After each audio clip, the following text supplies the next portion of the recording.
Ал балалар, біз қазір ұлттық ойын ойнаймыз. Бұл ойын теңге алу ойыны. Бұл ойында атпен шабамыз балалар.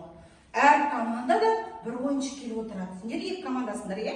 Міне, Исламның командасы жасыл түсті қорапшаға салып отырған ұпайларды, ал Елнұрдың командасы қызыл қорапшаға ұпайлар салам.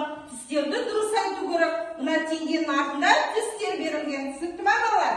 Түсінікті. Ал Ислам мен Елнұр шығады. Келдік. Ислам мен Елнұр. Ал шабуға дайынбыз ба? Ал кәнекей шабамыз.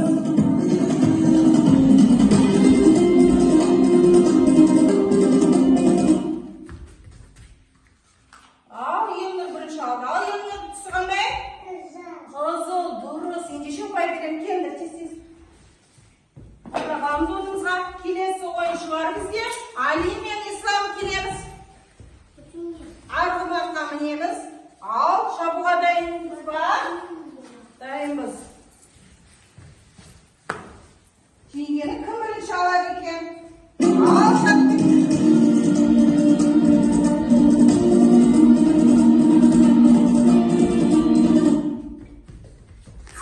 Ал Әлім алды. Әлім бұл қандай түс? Жасыл, керемет. Келді.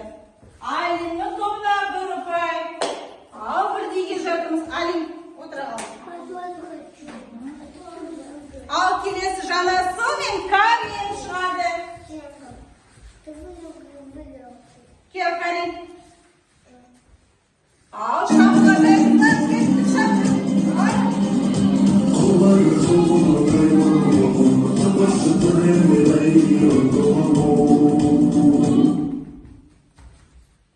Ал керемет. Кім бірінші алды? Карин алды. Карин. Қандай түсінді?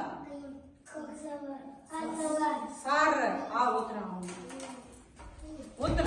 Бірінші тоқ сары деді Карин. Сондықтан мен ұпай бермеймін.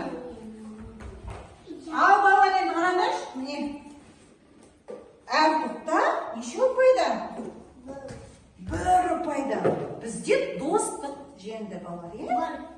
Достық жеңді. Екеулерінде де бір ұпай. Рахмет, балалар. Керемет ойнадық. Рахмет.